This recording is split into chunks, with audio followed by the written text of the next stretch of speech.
Hello everyone, and thanks for taking the time to learn more about SDVI Rally. I'm Brian Pelletier, joined by Simon Adler and Chris Brailer. So let's start our tour. Simon? Thanks, Brian. So let's start with a brief overview. SDVI Rally is a media supply chain platform built natively to run and dynamically scale in the cloud.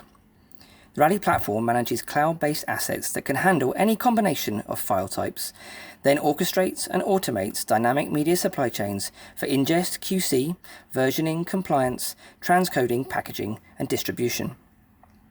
At the core of the Rally platform is a metadata-driven orchestration engine designed to control these technical tools and handle exception-based workflows, including a range of different types of human work order. It also manages integrations with many business systems to maximize the automation of the media supply chain. Not only does Rally control and orchestrate a wide range of tools, licenses and services, but it also manages the spin-up and shutdown of all the associated infrastructure to cater for the peaks and troughs found in many media companies. The core platform collects large volumes of metadata from these business systems and process jobs, including technical and operational metadata, time-based metadata for QC and AI, and the associated costing metadata. These data sources help drive analytics to allow customers to optimize the supply chains for each project, customer, or distribution endpoint from both an operational and cost efficiency standpoint.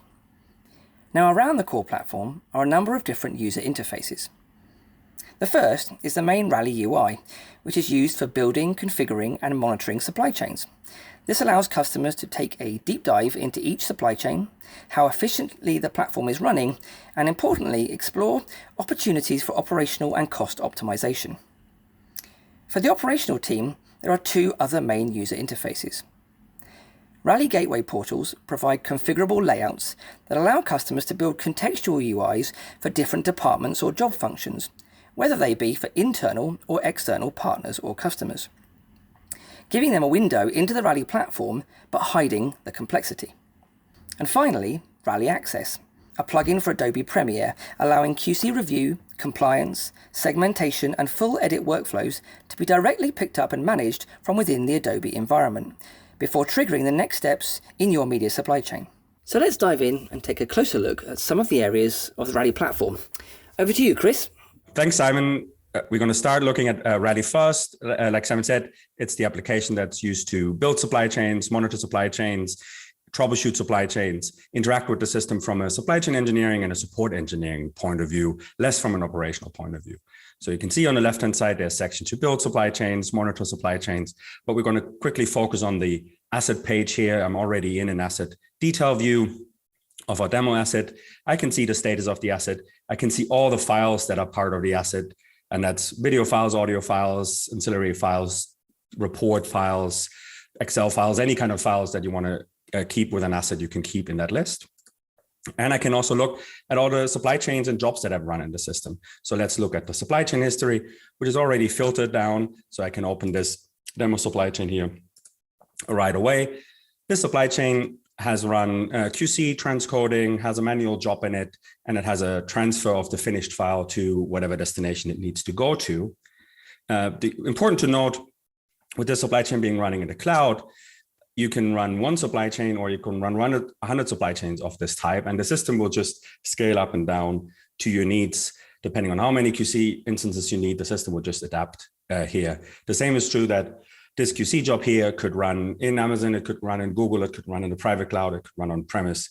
Wherever the content is, we bring the processing to that point instead of having to move content around. So you can see the only movement of content is at the end when the finished piece of material needs to get moved to wherever it needs to be. You can also see, you saw that in the asset status briefly, but also on this supply chain view, there's a lot of iconography that we use in Rally because it's a very valuable way of showing status to an operator in a very quick way. You can see there's a thumbs up here. I can click on it and it says all is well at the bottom here to show to the operator the QC was fine, and we go straight into the transcode and into the manual task here.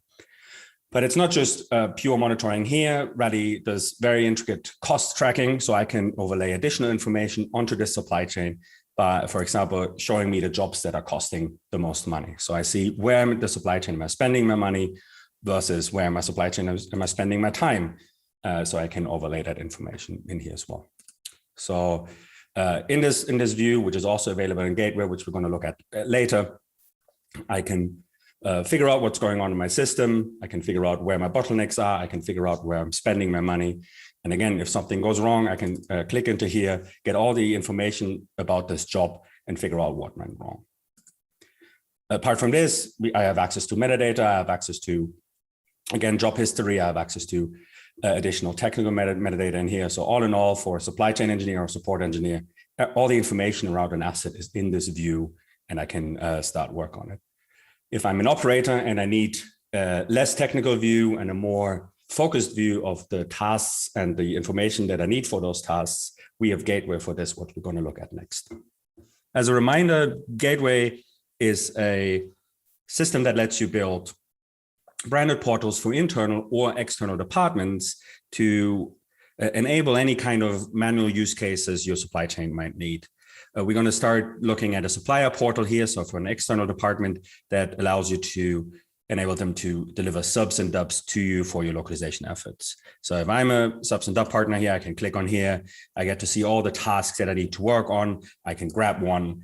Then there's another widget over here that allows me to download what I need to sub and dub, and it tells me exactly what kind of material I'm supposed to deliver. I can then give it some additional information on that delivery, hit a button, and off we go, complete work order.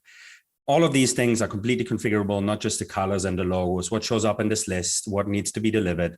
All this metadata is all within that work order that is assigned to whatever person needs to do the job. So this gateway can look completely different for any other person that needs to work on a task. But that's just internal departments, external departments, apologies. Internal departments can also use this. I can build catalogs for people to find material and then do whatever needs to happen to that piece of material, send it somewhere, start a transcode, send it to compliance edit or whatever is needed over there. Talking about compliance edit and also manual QC, we have another product in the portfolio called Rally Access, which Brian will be looking at in a minute. Rally Access is a toolkit that allows you to look at time-based metadata that can come from various sources. That might be QC, that might be machine learning tools for compliance. You can use it to verify the information and also do editing. Over to Brian. Thanks, Chris. In addition to the preview player available within Gateway that Chris is showing here, the Rally platform also offers two other web-based players depending on your operational needs. The first is the Accurate player, which is fully timecode accurate and allows operators to check multiple audio channels and caption tracks within the Gateway portals. These can be dynamically toggled on and off in order to check each language from a single UI. All right, fine. I'm freaked out. I'm having nightmares. 你为什么就不能承认你害怕我的机械手？ For a more detailed player experience, but still based in a web browser, Rally also offers the Accurate Video Validate player. This offers a richer set of functionality, including audio monitoring, audio waveforms, and the ability to view and edit time-based metadata on the timeline. Things such as QC, AI, or segmentation data that has already been gathered by the Rally platform can be viewed in this manner. Moving on to our final Rally UI, we now move into the Rally Access panel in Adobe Premiere. The Rally Access panel can be easily installed via Adobe Exchange, and it allows operators to claim Rally work orders directly from within the Adobe environment. Once claimed, operators can easily navigate around the Adobe Edit tool in the normal manner, but also have access to work order information, and, much like the Video Validate player, a whole host of time-based metadata from within the Rally platform, including QC, AI, segmentation, or any other metadata that has been introduced into the system. Operators can easily toggle viewing of the various types of metadata and use it to guide them through the review or edit process. With full edit functionality available, the ability to combine the review and edit process together for applications like compliance leads to greater operational efficiency. Once the work order has been completed, the updated metadata, EDL, and project files are sent back to the Rally platform, which can then trigger the next steps in the supply chain, such as transcode for distribution, or perhaps full render of high-resolution media, all in the cloud. Thanks to Chris and Brian for giving us a tour around the Rally platform. Obviously, it was a whistle-stop tour, so if you'd like to know more, then please fill out the form on the right-hand side and we'll be in touch with you. Thanks.